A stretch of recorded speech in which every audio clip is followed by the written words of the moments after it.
ओम शांति।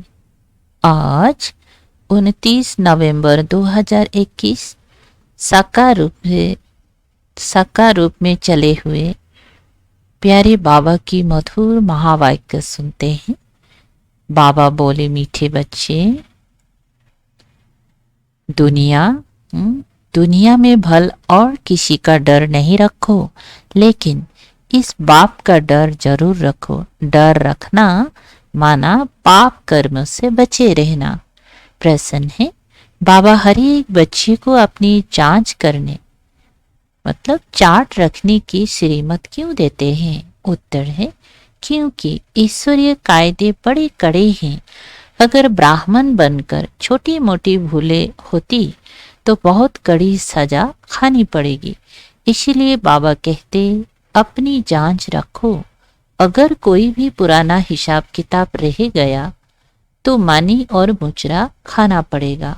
अब कयामत का समय बहुत नजदीक है, इसीलिए अपनी सब हिसाब किताब योग बल से युक्त करो। ओम शांति। बाप की याद में तो बच्चे आपे ही रहते हैं, घड़ी घड़ी कहने की भी दरकार नहीं रहती।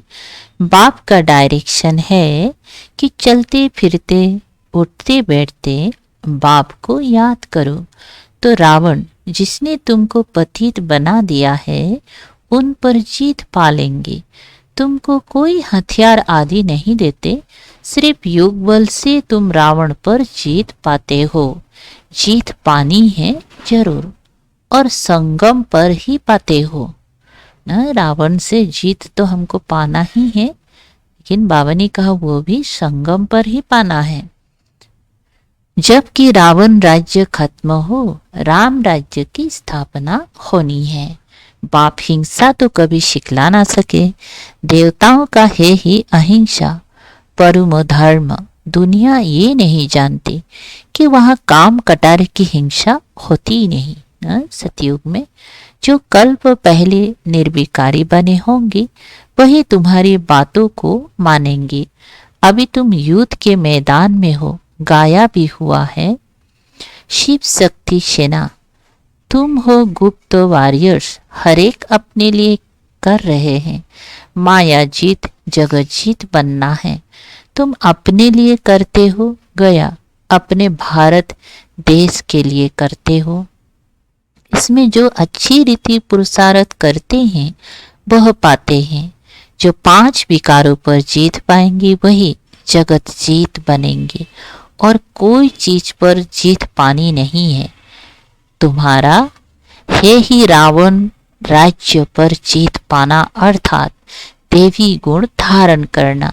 शिवाय देवी गुण धारण किए सतयुग में जा नहीं सकते। तो अपने से पूछना है कि कहाँ तक हमने देवी गुण धारण किए हैं। देवी गुण धारण करना माना रावण पर जीत पाना। कहते हैं राम राज्य था तो एक राम ने तो राज्य नहीं किया होगा, प्रजा भी तो होंगी। यहाँ राजा रानी तथा प्रजा सब रावण पर जीत पा रहे हैं।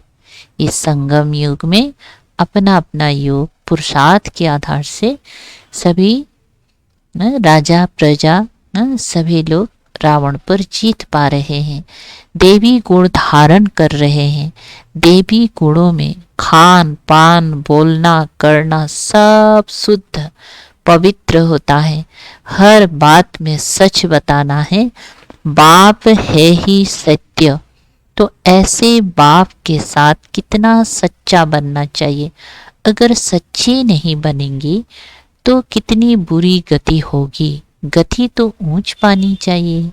नर से नारायण, नारी से लक्ष्मी बनना है। कहा भी जाता है तुम्हारी गत मत तुम ही जानो। बाप जो मत देते हैं उससे कितनी ऊंच गति होती है। ऊंचे ते ऊंचा बाप ऊंचे से ऊंची गति प्राप्त कराते हैं। तो अब श्रीमत पर चलकर देवी गुण धारण करने हैं। जन्म जन्मांतर के पाप योग बल के बिना कट नहीं सकते। इसके लिए याद की यात्रा बड़ी अच्छी चाहिए। याद अच्छी रहेगी, अमृत मिले। उस समय वायुमंडल अच्छा होता है। दिन में भल कितना समय भी बैठो, परंतु अमृत वेले जैसा समय नहीं है। तो अमृत वेला का बहुत ही महत्व है। अपनी बातें गुप्त है। अंग्रेजी में कहते वी आर एट वार। हमारे युद्ध है रावण के साथ। यह है नंबर 1 दुश्मन। राम संप्रदाय ने रावण संप्रदाय पर जीत पाई है श्रीमत से। बाप सर्वशक्तिवान है ना। दुनिया तो बेचारे इस समय घोर अंधियारे में है। उनको मालूम ही नहीं कि हमने हार खाई। माया से हारे हार। माया किसको कहा जाता, यह भी कोई नहीं जानते हैं। सारी लंका पर रावण का राज्य था। शास्त्र में भक्ति मार्ग की कितनी दंत कथाएं लिख दी हैं, जो जन्म जन्मांतर पढ़ी हैं। अब भी कहते हैं शास्त्र तो जरूर पढ़ने चाहिए। जो नहीं पढ़ते उनको नास्तिक कहा जाता है। और बाप कहते शास्त्र पढ़ते पढ़ते सब नास्तिक बन पड़े हैं। ये बातें बच्चों को अच्छी तरह समझानी चाहिए कि भारत जब सतु प्रधान था तो उसको स्वर्ग कहा जाता था। वही भारतवासी 84 जन्म लेते लेते अब पतित तमो प्रधान बने हैं। अब फिर पावन कैसे बने। बाप कहते हैं मुझे याद करो तो सतु प्रधान पावन बन जाएंगी। और कोई भी देहधारी को याद नहीं करो। किसी को गुरु नहीं बनाओ। कहा जाता है गुरु बिना घोर अंधियारा। ढेर की ढेर गुरु है, परंतु सब अंधियारे में ले जाने वाले हैं। बाप कहते हैं ज्ञान सूर्य जब आवे तब घोर अंधियारा दूर हो। सन्यासी बल पावन बनते हैं, परंतु जन्म तो विकार से लेते हैं ना। देवी देवता तो विकार से पैदा नहीं होते। यहाँ सबके शरीर मूत पलिती है। बाप ऐसे मूत पलिती कपड़े साफ करते हैं। आत्मा पवित्र बने, फिर शरीर भी अच्छा मिले, उसके लिए पुरुषार्थ करना है। अपनी जांच रखनी है, मेरे से कोई बुरा काम तो नहीं होता है। ईश्वरीय कायदे भी कड़े। कोई बुरा काम करे तो उनकी सजा बहुत कड़ी है। कयामत का समय है। सब हिसाब किताब चुक्त करना है योग बल से। अगर चुक्त नहीं किया तो मुचरा खाना पड़ेगा। फिर कहा भी जाता है मुचरा और मानी। मानी तो रोटी तो सबको मिलनी है। मुक्ति और जीवन मुक्ति की मानी सबको देंगे। कोई पास भी अनड़, कोई को मुचरा मिलेगा, फिर थोड़ी मानी मिलेगी बेइज्जती से। सजा भी मिलेगा और थोड़ा सा पद मिल जाएगा। तख्त पर तो वो बैठ ना सके। कोई भी बुरा काम किया तो बेइज्जती होंगी। सो भी बाप के आगे शिव बाबा बैठे हैं ना, तुमको साक्षात्कार कराएंगे कि हम इसमें था। तुमको कितना समझाते थे। अभी मैं संपूर्ण ब्रह्मा में हूँ। तुम बच्चियां संपूर्ण ब्रह्मा बाबा के पास जाती हो। उस द्वारा शिव बाबा डायरेक्शन देते हैं ना। सूक्ष्म वतन में तुमको बाबा साक्षात्कार कराएगा कि इसमें बैठकर तुमको कितना पढ़ाते थे, समझाते थे कि देवी गुण धारण करो, सर्विस करो, किसी की निंदा नहीं करो। तुमने फिर भी यह काम किए, अब खाओ सजा। जितने जितने पाप किए होंगे तो सजा खानी पड़ेगी। कोई बहुत सजाए खाते हैं, कोई कम। उनमें भी नंबरवार है। जितना हो सके योग बल से विकर्मों को काटते रहना है। ये बड़े ते बड़ा फुलना बच्चों को रखना है कि हम संपूर्ण पक्का सोना कैसे बने। उठते बैठते यही बुद्धि में रहे। जितना याद करेंगे उतना ऊंच पद पाएंगे। माया की तूफानों की परवाह नहीं करनी है। जितना समय मिले बाप को याद करना है। मुझे तमो प्रधान से सतो प्रधान बनना है। बाप को याद करेंगे तो पाप कट जाएंगे। कोई पाप भी नहीं करना चाहिए, नहीं तो 100 गुणा बन जाएगा। माफी नहीं ली तो फिर वृद्धि को पाते पाते सत्यानाश हो जाती है। पाप पिछाड़ी पाप माया कराती रहेगी। बेहद के बाप से बेअदबी हो जाती है। ये भी बहुतों को पता नहीं पड़ता। बाबा हमेशा समझाते हैं, ऐसे समझो कि शिव बाबा मुरली चलाते हैं, शिव बाबा डायरेक्शन देते हैं, तो याद भी रहे, डर भी रहे। बहुत पाप करते रहते हैं। साफ बोलना चाहिए कि बाबा हमसे ये भूल हुई। बाप समझाते हैं, पापों का बोझा सिर पर बहुत है, जो कुछ किया वो बताओ। सच बताने से आधा कम हो जाएगा। बाबा ने समझाया है, जो नंबर 1 पुण्य आत्मा बनते हैं वही फिर पाप आत्मा भी नंबर 1 बनते हैं। बाबा खुद कहते हैं, तुम्हारा बहुत जन्म के भी अंत का जन्म है। पुण्य आत्मा थे सो अब पाप आत्मा बने हो, फिर पुण्य आत्मा बनना है। अपना कल्याण तो करना है। यहाँ तुम्हें माथा आदि टेकने की भी दरकार नहीं है, सिर्फ बाप को याद करना है। भल ये भी बुजुर्ग है, नमस्ते करते हैं। बच्चे घर में घड़ी घड़ी थोड़े ही नमस्ते करते हैं। एक बार नमस्ते किया फिर स्पान में भी किया जाता है। बाप कहते हैं, तुम मुझे बड़ा समझकर नमस्ते करते हो, मैं फिर तुमको विश्व का मालिक समझ नमस्ते करता हूँ। अर्थ है ना, मनुष्य तो राम राम कह देते हैं परंतु अर्थ कुछ भी नहीं समझते। वास्तव में राम अर्थात शिव बाबा। राम वो रघुपति नहीं, ये राम निराकार है, उनका नाम है शिव बाबा। शिव के आगे कोई ऐसा नहीं कहेगा कि मैं राम की पूजा करता हूँ। और बाबा कहते हैं, तुम मंदिरों में जाकर समझाओ कि ये भी मनुष्य थे, तुम इन्हों के आगे जाकर महिमा गाते हो। आप निर्विकारी सर्वगुण संपन्न, हम पापी नीच है। ये तन भी मनुष्य का है और वो तन भी मनुष्य का है, लेकिन उसमें देवी गुण है इसलिए देवता है। तुम खुद कहते हो हमारे में आसुरी गुण है इसलिए बंदर है। सूरत दोनों की एक है, सीरत में फर्क है। भारतवासी ही सिरताज थे, अभी 9 ताज। गरीब भी भारतवासी ही हैं, बाप भी भारत में ही आते हैं। जहाँ स्वर्ग बनाना है वहाँ बाप आएगा ना।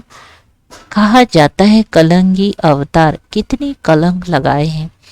अगर और धर्मों वाले भी कुछ कहते हैं वह भी भारतवासियों को फॉलो करते हैं। पत्थर बुद्धि होने के कारण मुझे भी पत्थर भीतर में कह देते। बाप को जानते ही नहीं कि बाप किसमें प्रवेश कर भारत को कितना सिरताज बनाते हैं, भारत की कितनी सेवा करते हैं। बाप कहते हैं, मेरी तुम ग्लानि करते हो, मैं तुमको स्वर्ग का मालिक बनाता हूं, तुम कितना अपकार करते हो। रावण ने तुम्हारी मत कितनी मार डाली है, बुरी गति हो गई है, तब बुलाते हैं पतित पावन आओ। समझाने कितनी सहज मिलती है, फिर भी कोई बच्चे भूल जाते हैं। योग नहीं तो धारणा भी नहीं होती। इसीलिए बाबा कहते हैं, बांधोलियां सबसे जास्ती याद करती हैं, शिव बाबा की याद में सहन भी करती हैं। भारतवासियों में जो देवी देवता बनने वाले हैं वही यहाँ आएंगे। आर्य समाजी तो देवी देवताओं की मूर्तियों को मानते ही नहीं, झाड़ के पिछाड़ी में टली है। 2-3 जन्म भी मुश्किल होंगे। बहुत लोग समझते हैं बेकार बिना दुनिया कैसे चलेगी। अरे देवताओं को संपूर्ण निर्विकारी कहा जाता है ना, यह भी किसी को पता नहीं कि वह बेकार होता ही नहीं। कल्प पहले वाले झट समझ जाते हैं। गायन भी है भगवानवाच, काम महाशत्रु है, परंतु भगवान ने कब कहा था ये किसी को पता नहीं है। अभी तुम बच्चे जगतजीत बन रहे हो, परंतु ऊंच पद पाने के लिए मेहनत करनी है। बाप कहते हैं, गृहस्थ व्यवहार में रहते श्री बुद्धियुक्त मेरे से लगाओ। जबकि बाप के बन गए हो तो बाप से लव होना चाहिए। बाकी औरों के साथ काम निकालने के लिए प्यार रखना है। बुद्धि में ये ख्याल रखना है कि विचारों को स्वर्गवासी कैसे बनाए।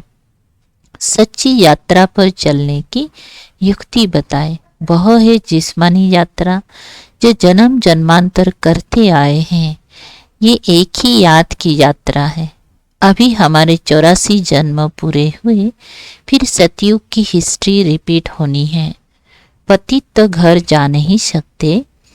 पावन बनाने के लिए पतित पावन बाप चाहिए। भल सन्यासी पावन बनते हैं, परंतु वापिस जा नहीं सकते। सबको ले जाने वाला बाप ही है। बाप आकर सबको रावण से छुड़ाए मुक्त कर देते हैं। सतयुग में दुख देने वाली कोई चीज होती नहीं। नाम ही है सुखधाम, यह है दुख धाम। वह क्षीर सागर, यह है विषय सागर।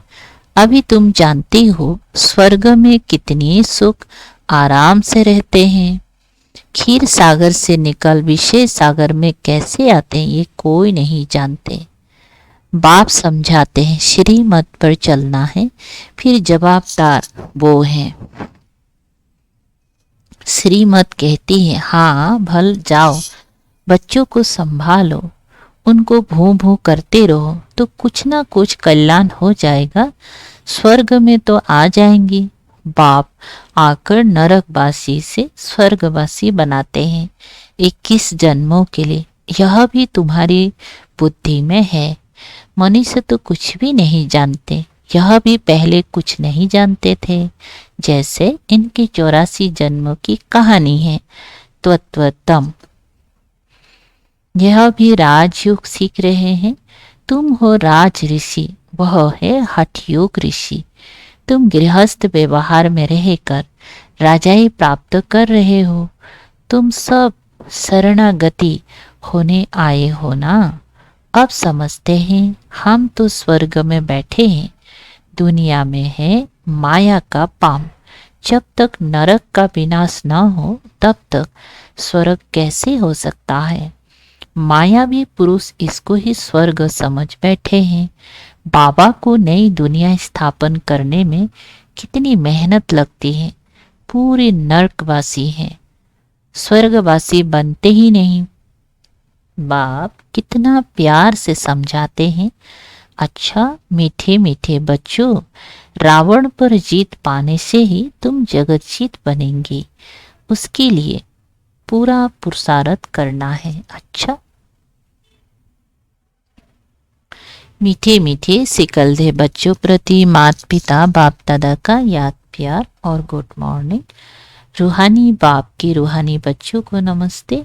हम रूहानी बच्चों की रूहानी बाप दादा को याद प्यार गुड मॉर्निंग और नमस्ते नमस्ते। शुक्रिया बाबा, थैंक यू बाबा। सार है 1 नंबर, ऐसा कोई काम नहीं करना है जो बेइज्जती हो, सजाए खानी पड़े। माया की तूफान की परवाह ना कर जितना समय मिले बाप को याद करना है। एक बाप से सच्चा सच्चा लव रखना है। नंबर 2, अपनी ऊंच गति बनाने के लिए सच्चे बाप से सच्चा रहना है। कोई भी बात छिपानी नहीं है। वरदान है, याद के मंत्र द्वारा संकल्प और कर्म में अविनाशी सिद्धि प्राप्त करने वाले सिद्धि स्वरूप भव। विस्तार है, आप बच्चे अलमाइटी गवर्नमेंट के मैसेंजर हो, इसलिए कोई से भी डिस्कस करने में अपना माइंड डिस्टर्ब नहीं करना है। याद का मंत्र यूज करना है। जैसे कोई वाणी से या अन्य किसी तरीके से वश नहीं होते हैं तो मंत्र यंत्र करते हैं। आपके पास आत्मिक दृष्टि का नेत्र और मनमना भाव का मंत्र है जिससे अपने संकल्पों को सिद्ध कर सिद्धि स्वरूप बन सकते हो। अच्छा, स्लोगन है, एक्शन कॉन्शियस के बजाय सोल कॉन्शियस बनो। एक्शन कॉन्शियस के बजाय सोल कॉन्शियस बनो। अच्छा, ओम शांति। शुक्रिया बाबा, थैंक यू बाबा।